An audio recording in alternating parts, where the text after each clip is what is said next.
Hello friends, welcome to GK mind game. ಪ್ರಶ್ನೆಗಳ ಸಂಪೂರ್ಣ ಮಾಹಿತಿಗಾಗಿ ವಿಡಿಯೋನ ಎಲ್ಲೂ ಸ್ಕಿಪ್ ಮಾಡದೆ ಕಂಪ್ಲೀಟ್ ಆಗಿ ನೋಡಿ. ಇವತ್ತಿನ ಪ್ರಶ್ನೆಗಳಲ್ಲಿ ಮೊದಲನೇ ಪ್ರಶ್ನೆ, ಕಣ್ಣಿನ ಪೊರೆಯ ಅಪಾಯವನ್ನು ಕಡಿಮೆ ಮಾಡುವ ಒಣ ಹಣ್ಣು ಯಾವುದು? ಆಪ್ಷನ್ಸ್: ಎ ವಾಲ್ನಟ್ಸ್, ಬಿ ಅಂಜೂರ, ಸಿ ಕಪ್ಪು ದ್ರಾಕ್ಷಿ, ಡಿ ಬಾದಾಮಿ.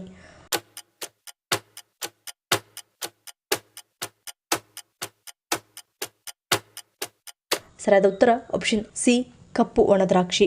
ಕಪ್ಪು ಒಣದ್ರಾಕ್ಷಿಯಲ್ಲಿರುವ ಉತ್ಕರ್ಷಣ ನಿರೋಧಕಗಳು ವಯಸ್ಸಿಗೆ ಸಂಬಂಧಿಸಿದ ಮ್ಯಾಕ್ಯುಲರ್ ಡಿಜನರೇಷನ್ ಮತ್ತು ಕಣ್ಣಿನ ಪೊರೆಯ ಅಪಾಯವನ್ನು ಕಡಿಮೆ ಮಾಡುವ ಮೂಲಕ ಕಣ್ಣಿನ ಆರೋಗ್ಯಕ್ಕೆ ಪ್ರಯೋಜನವನ್ನು ನೀಡುತ್ತದೆ. ಕಪ್ಪು ಒಣದ್ರಾಕ್ಷಿಯಲ್ಲಿ ಬೋರನ್ ಅಧಿಕವಾಗಿದೆ. ಈ ಖನಿಜವು ಮೂಳೆಯ ಆರೋಗ್ಯವನ್ನು ಹೆಚ್ಚಿಸುತ್ತದೆ ಮತ್ತು ವಯಸ್ಸಾದಂತೆ ಬಲಶಾಲಿಯಾಗಲು ಮತ್ತು ಹೆಚ್ಚು ಸುಂದರವಾಗಿ ಬೆಳೆಯಲು ಸಹಾಯ ಮಾಡುತ್ತದೆ. ಕಪ್ಪು ಒಣದ್ರಾಕ್ಷಿಗಳು ಕಬ್ಬಿಣದ ಉತ್ತಮ ಮೂಲವಾಗಿದ್ದು, ಇದು ಕೆಂಪು ರಕ್ತ ಕಣಗಳ ಉತ್ಪಾದನೆಗೆ ಅತ್ಯಗತ್ಯ ಮತ್ತು ರಕ್ತಹೀನತೆಯನ್ನು ತಡೆಯಲು ಸಹಾಯ ಮಾಡುತ್ತದೆ. ಆದರೆ ಅತಿಯಾಗಿ ತಿನ್ನುವುದರಿಂದ ಜೀರ್ಣಕಾರಿ ಸಮಸ್ಯೆಗಳು, ತೂಕ ಹೆಚ್ಚಾಗುವುದು ಮತ್ತು ರಕ್ತದಲ್ಲಿನ ಸಕ್ಕರೆಯ ಅಸಮತೋಲನ ಉಂಟಾಗುತ್ತದೆ, ಏಕೆಂದರೆ ಅವುಗಳು ಹೆಚ್ಚಿನ ಕಾರ್ಬೋಹೈಡ್ರೇಟ್ ಅಂಶವನ್ನು ಹೊಂದಿರುತ್ತವೆ. ಎರಡನೇ ಪ್ರಶ್ನೆ, ಬಾಯಿಯ ದುರ್ವಾಸನೆಯನ್ನು ಹೋಗಲಾಡಿಸಲು ಯಾವುದು ಸಹಾಯ ಮಾಡುತ್ತದೆ? Options: A vitamin C, B ನೀರು, ಸಿ ಒಣ ಕೊಬ್ಬರಿ, ಡಿ ಬೆಲ್ಲ.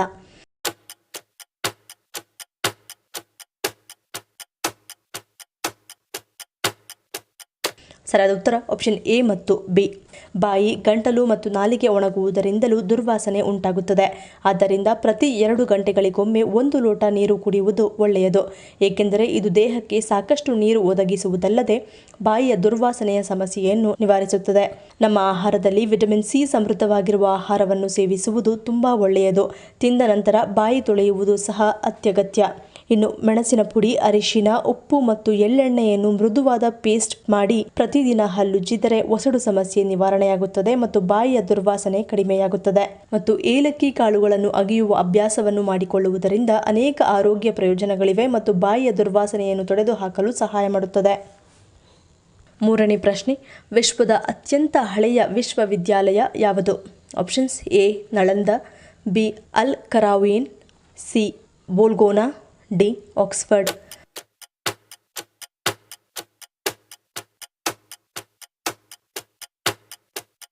ಸರಿಯಾದ ಉತ್ತರ ಆಪ್ಷನ್ ಬಿ ಅಲ್ ಕರಾವೀನ್. ಯುನೆಸ್ಕೋ ಮತ್ತು ಗಿನ್ನಿಸ್ ವಿಶ್ವ ದಾಖಲೆಗಳ ಪ್ರಕಾರ ವಿಶ್ವದ ಅತ್ಯಂತ ಹಳೆಯ ವಿಶ್ವವಿದ್ಯಾಲಯ ಅಲ್ ಕರಾವೀನ್ ನಿರಂತರವಾಗಿ ಕಾರ್ಯನಿರ್ವಹಿಸುತ್ತಿರುವ ಮತ್ತು ಪದವಿ ನೀಡುವ ಮೊದಲ ಶಿಕ್ಷಣ ಸಂಸ್ಥೆಯಾಗಿದೆ. ಈ ಸಂಸ್ಥೆಯನ್ನು 1963ರಲ್ಲಿ ಮೊರಾಕೋದ ಆಧುನಿಕ ರಾಜ್ಯ ವಿಶ್ವವಿದ್ಯಾಲಯ ವ್ಯವಸ್ಥೆಯಲ್ಲಿ ಸೇರಿಸಲಾಯಿತು. ಅಲ್ ಕರಾವೀನ್ ವಿಶ್ವವಿದ್ಯಾಲಯದ ಶಿಕ್ಷಣವು ಇಸ್ಲಾಮಿಕ್, ಧಾರ್ಮಿಕ ಮತ್ತು ಕಾನೂನು ವಿಜ್ಞಾನಗಳ ಮೇಲೆ ಕೇಂದ್ರೀಕರಿಸುತ್ತದೆ ಮತ್ತು ಶಾಸ್ತ್ರೀಯ ಅರಬಿಕ್ ವ್ಯಾಕರಣ ಅಥವಾ ಭಾಷಾಶಾಸ್ತ್ರ ಮತ್ತು ಮಾಲಿಕಿ ಕಾನೂನಿನಲ್ಲಿ ಹೆಚ್ಚಿನ ಒತ್ತು ನೀಡುತ್ತದೆ ಮತ್ತು ನಿರ್ದಿಷ್ಟ ಸಾಮರ್ಥ್ಯಗಳನ್ನು ಹೊಂದಿದೆ. ಈ ವಿಶ್ವವಿದ್ಯಾಲಯವು ಶ್ರೀಮಂತ ವ್ಯಾಪಾರಿಯ ಮಗಳು ಫಾತಿಮಾ ಅಲ್ ಫಿಹ್ರಿ ಅವರು ಇಸ್ಲಾಮಿಕ್ ಧರ್ಮದ ಅಧ್ಯಯನಕ್ಕಾಗಿ ಒಂದು ನಿರ್ದಿಷ್ಟ ರೀತಿಯ ಧಾರ್ಮಿಕ ಶಾಲೆ ಅಥವಾ ಕಾಲೇಜನ್ನು ಒಳಗೊಂಡ ಮದರಸಾದೊಂದಿಗೆ ಸ್ಥಾಪಿಸಿದರು. ನಾಲ್ಕನೇ ಪ್ರಶ್ನೆ, ಯಾವ ಸಮಸ್ಯೆಯಿಂದ ಮೈಯಲ್ಲಿ ನೀರುಗುಳ್ಳೆಗಳು ಅಥವಾ ಕೀವುಗುಳ್ಳೆಗಳು ಬರುತ್ತವೆ? ಆಪ್ಷನ್ಸ್: ಎ ವೈರಲ್ ಸೋಂಕು, ಬಿ ಆನುವಂಶಿಕ, ಸಿ ಕೆಟ್ಟ ರಕ್ತ, ಡಿ ರಕ್ತ ಪರಿಚಲನೆ.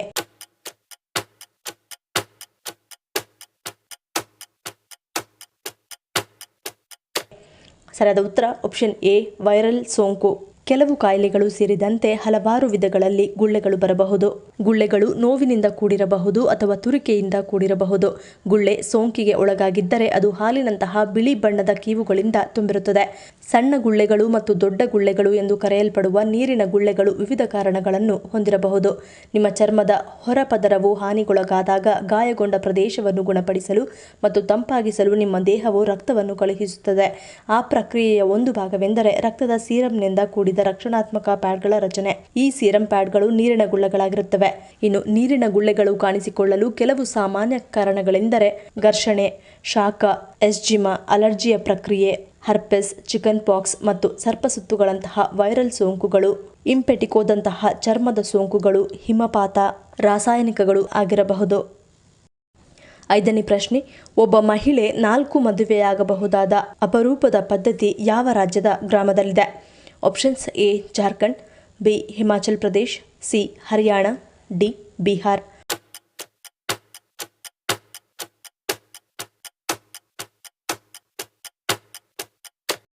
ಸರಿಯಾದ ಉತ್ತರ ಆಪ್ಷನ್ ಬಿ ಹಿಮಾಚಲ್ ಪ್ರದೇಶ್. ಸಾಮಾನ್ಯವಾಗಿ ಭಾರತದಲ್ಲಿ ಒಬ್ಬ ಮಹಿಳೆಗೆ ಒಂದೇ ಪತಿ ಹೊಂದುವ ಹಕ್ಕಿರುವುದು. ಆದರೆ ಈ ಹಳ್ಳಿಯ ಒಬ್ಬ ಮಹಿಳೆಗೆ 4 ಮದುವೆಯಾಗುವ ಅವಕಾಶವಿದೆ. ಅದು ಚಿತ್ಕುಲ್ ಎನ್ನುವ ಗ್ರಾಮ ಹಿಮಾಚಲ್ ಪ್ರದೇಶದ ಕಿನ್ನೌರ್ ಎನ್ನುವ ಜಿಲ್ಲೆಯಲ್ಲಿದೆ. ಇದು ಇಂಡೋ ಟಿಬೆಟಿಯನ್ ಗಡಿಯಲ್ಲಿರುವ ಭಾರತದ ಕೊನೆಯ ಜನವಸತಿ ಗ್ರಾಮವಾಗಿದೆ.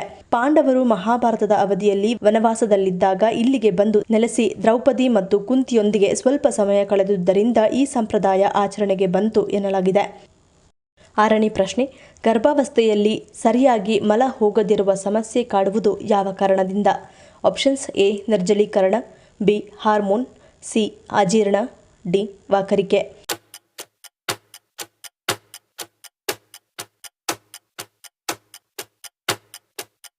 ಸರಿಯಾದ ಉತ್ತರ ಆಪ್ಷನ್ ಬಿ ಹಾರ್ಮೋನ್. ಗರ್ಭಾವಸ್ಥೆಯಲ್ಲಿ ಮಹಿಳೆಯರಿಗೆ ಎದುರಾಗುವ ಆರೋಗ್ಯ ಸಮಸ್ಯೆಗಳು ಒಂದೆರಡಲ್ಲ. ಇದರಲ್ಲಿ ಮಲಬದ್ಧತೆ ಕೂಡ ಒಂದು. ಗರ್ಭಾವಸ್ಥೆಯಲ್ಲಿ ಮಲಬದ್ಧತೆ ಎನ್ನುವುದು ಸಾಮಾನ್ಯ ಸಮಸ್ಯೆಯಾಗಿದೆ. ಹೆಚ್ಚಿನ ಗರ್ಭಿಣಿಯರಲ್ಲಿ ಈ ಸಮಸ್ಯೆ ಕಾಣಿಸಿಕೊಳ್ಳುತ್ತದೆ. ಇದರ ಹಿಂದಿನ ಮುಖ್ಯ ಕಾರಣ ಹಾರ್ಮೋನ್ಗಳ ಬದಲಾವಣೆಗಳು. ಆದಾಗ್ಯೂ ಈ ಸಮಸ್ಯೆಗೆ ಚಿಕಿತ್ಸೆ ನೀಡುವಾಗ ಹೆಚ್ಚಿನ ಕಾಳಜಿ ವಹಿಸಬೇಕು. ಏಕೆಂದರೆ ಈ ಸಮಸ್ಯೆಯನ್ನು ಯಾವುದೇ ಔಷಧಿಯ ಮೂಲಕ ಚಿಕಿತ್ಸೆ ನೀಡಿದರೆ ಅದು ಹುಟ್ಟಲಿರುವ ಮಗುವಿನ ಮೇಲೆ ಪರಿಣಾಮ ಬೀರುವ ಸಾಧ್ಯತೆ ಇದೆ. ಗರ್ಭಾವಸ್ಥೆಯಲ್ಲಿ ನಿಮಗೆ ಮಲಬದ್ಧತೆ ಸಮಸ್ಯೆ ಇದ್ದರೆ ವೈದ್ಯರನ್ನು ಸಂಪರ್ಕಿಸಿದ ನಂತರವೇ ಯಾವುದೇ ಔಷಧಿಯನ್ನು ತೆಗೆದುಕೊಳ್ಳುವುದು ಉತ್ತಮ. 7ನೇ ಪ್ರಶ್ನೆ, ಚಿಕನ್ ಲಿವರ್ ತಿನ್ನುವುದರಿಂದ ಯಾವ ಸಮಸ್ಯೆ ಪರಿಹಾರವಾಗುತ್ತದೆ? ಆಪ್ಷನ್ಸ್ ಎ ರಕ್ತಹೀನತೆ, ಬಿ ವಿಟಮಿನ್ B12, ಸಿ ತೂಕ ನಿರ್ವಹಣೆ, ಡಿ ಮೇಲಿನ ಎಲ್ಲವೂ.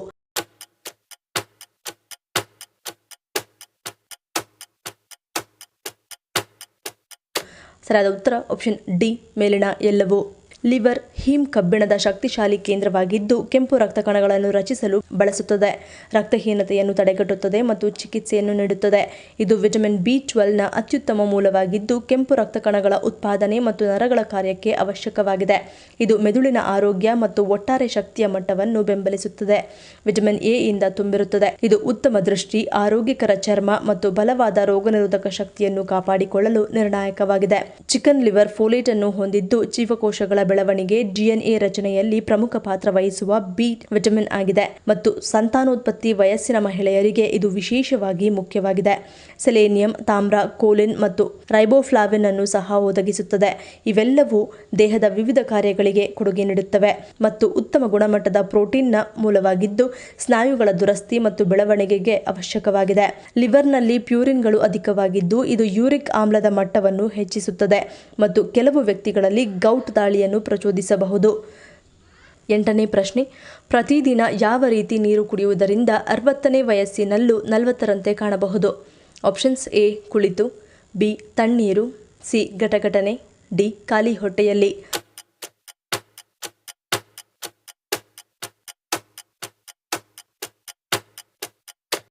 ಸರಿಯಾದ ಉತ್ತರ ಆಪ್ಷನ್ ಎ ಕುಳಿತು. ಯಾವಾಗಲೂ ಗಡಿಬಿಡಿಯಲ್ಲಿ ನೀರನ್ನು ಕುಡಿಯಬಾರದು. ಕುಳಿತು ನೀರು ಕುಡಿಯಬೇಕು. ಆಯುರ್ವೇದದ ಪ್ರಕಾರ ನಿಂತು ನೀರು ಕುಡಿಯಬಾರದು. ನೀವು ನಿಂತು ನೀರು ಕುಡಿದಾಗ ದೇಹವು ಅದನ್ನು ಸರಿಯಾಗಿ ಹೀರಿಕೊಳ್ಳಲು ಸಾಧ್ಯವಾಗುವುದಿಲ್ಲ. ಇದು ಮೂತ್ರಪಿಂಡಗಳ ಮೇಲೆ ಒತ್ತಡವನ್ನುಂಟು ಮಾಡುತ್ತದೆ ಮತ್ತು ಕೀಲು ನೋವಿಗೆ ಕಾರಣವಾಗುತ್ತದೆ. ಅದಕ್ಕಾಗಿಯೇ ಯಾವಾಗಲೂ ಆರಾಮವಾಗಿ ಕುಳಿತು ನೀರು ಕುಡಿಯುವುದು ಆರೋಗ್ಯಕ್ಕೆ ಉತ್ತಮ. ಕೆಲವರಿಗೆ ಊಟದ ನಂತರ ನೀರು ಕುಡಿಯುವ ಅಭ್ಯಾಸವಿರುತ್ತದೆ. ಹೀಗೆ ಮಾಡುವುದರಿಂದ ಹೊಟ್ಟೆಯಲ್ಲಿರುವ ಅಗ್ನಿ ಅಂಶ ದುರ್ಬಲಗೊಳ್ಳುತ್ತದೆ. ಈ ಅಗ್ನಿ ಅಂಶವೇ ಆಹಾರವನ್ನು ಹೊಡೆಯುತ್ತದೆ ಮತ್ತು ಜೀರ್ಣಿಸುತ್ತದೆ. ಇದನ್ನು ದುರ್ಬಲಗೊಳಿಸುವುದರಿಂದ ಅನಿಲ, ಆಮ್ಲೀಯತೆ ಮತ್ತು ಹೊಟ್ಟೆ ನೋವು ಮುಂತಾದ ಜೀರ್ಣಕಾರಿ ಸಮಸ್ಯೆಗಳು ಬರಬಹುದು. ಹೀಗಾಗಿ ಊಟಕ್ಕೆ ಅರ್ಧ ಗಂಟೆ ಮೊದಲು ಅಥವಾ ಊಟದ 1 ಗಂಟೆಯ ನಂತರ ನೀರು ಕುಡಿಯುವುದು ಆರೋಗ್ಯಕ್ಕೆ ಒಳ್ಳೆಯದು. ಇನ್ನು ಹೆಚ್ಚಿನ ಜನರು ಗಡಿಬಿಡಿಯಿಂದ ಒಮ್ಮೆಲೆ ಬಹಳಷ್ಟು ನೀರು ಕುಡಿಯುತ್ತಾರೆ. ನೀವು ನೀರು ಕುಡಿಯಲು ಹೆಚ್ಚು ಸಮಯ ತೆಗೆದುಕೊಂಡಷ್ಟು ಅದು ನಿಮಗೆ ಹೆಚ್ಚು ಪ್ರಯೋಜನಕಾರಿಯಾಗಿರುತ್ತದೆ. ಇದು ಬಾಯಿಯಲ್ಲಿರುವ ನೀರು ಮತ್ತು ಲಾಲಾರಸ ಚೆನ್ನಾಗಿ ಮಿಶ್ರಣವಾಗಲು ಸಹಾಯ ಮಾಡುತ್ತದೆ. ಇದು ಹೊಟ್ಟೆಗೆ ತುಂಬಾ ಪ್ರಯೋಜನಕಾರಿಯಾಗಿದೆ. 9ನೇ ಪ್ರಶ್ನೆ, ಕರ್ನಾಟಕದ ಅಮೃತ್ ಭಾರತ್ ರೈಲು ನಿಲ್ದಾಣವಿರುವುದು ಯಾವ ಜಿಲ್ಲೆಯಲ್ಲಿ? Options A Koppal, B Bagalkot, C Dharwad, D ಮೇಲಿನ ಎಲ್ಲವೂ.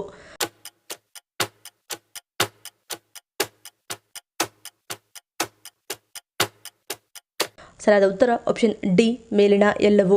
ಕರ್ನಾಟಕದ 5 ರೈಲು ನಿಲ್ದಾಣಗಳನ್ನು ಅಮೃತ್ ಭಾರತ್ ಯೋಜನೆಯಡಿ ಅಭಿವೃದ್ಧಿಪಡಿಸಲಾಗಿದೆ. ಅವುಗಳಲ್ಲಿ ಮುನಿರಾಬಾದ್ ರೈಲು ನಿಲ್ದಾಣ ಕೊಪ್ಪಳ, ಬಾಗಲಕೋಟೆ ರೈಲು ನಿಲ್ದಾಣ, ಗದಗ ಜಂಕ್ಷನ್ ರೈಲು ನಿಲ್ದಾಣ, ಗೋಕಾಕ್ ರಸ್ತೆ ರೈಲು ನಿಲ್ದಾಣ ಬೆಳಗಾವಿ, ಧಾರವಾಡ ರೈಲು ನಿಲ್ದಾಣಗಳು ಸೇರಿವೆ. ಈ ಪ್ರಶ್ನೆಗಳಲ್ಲಿ ನೀವು ಎಷ್ಟು ಪ್ರಶ್ನೆಗಳಿಗೆ ಸರಿ ಉತ್ತರವನ್ನು ಕೊಟ್ಟರೆ ಅನ್ನೋದನ್ನು ಕಮೆಂಟ್ ಮಾಡಿ ತಿಳಿಸಿ. ಈ ವಿಡಿಯೋ ನಿಮ್ಗೆ ಇಷ್ಟ ಆಗಿದ್ರೆ ಮರಿದೇ ಲೈಕ್ ಮಾಡಿ, ಶೇರ್ ಮಾಡಿ, ಸಬ್ಸ್ಕ್ರೈಬ್ ಮಾಡಿ. ನನ್ನ ಚಾನಲ್ನ ಇನ್ನೂ ಸಬ್ಸ್ಕ್ರೈಬ್ ಮಾಡಿದೆ ಹಾಗೆ ವಿಡಿಯೋಸ್ ನೋಡ್ತಿದ್ರೆ ಪ್ಲೀಸ್ ಸಬ್ಸ್ಕ್ರೈಬ್ ಮಾಡಿ, ಸಪೋರ್ಟ್ ಮಾಡಿ. ಮತ್ತೊಂದು ಇಂಟ್ರೆಸ್ಟಿಂಗ್ ವಿಡಿಯೋನಿಗೆ ಸಿಗ್ತೀನಿ. Until love you all, take care.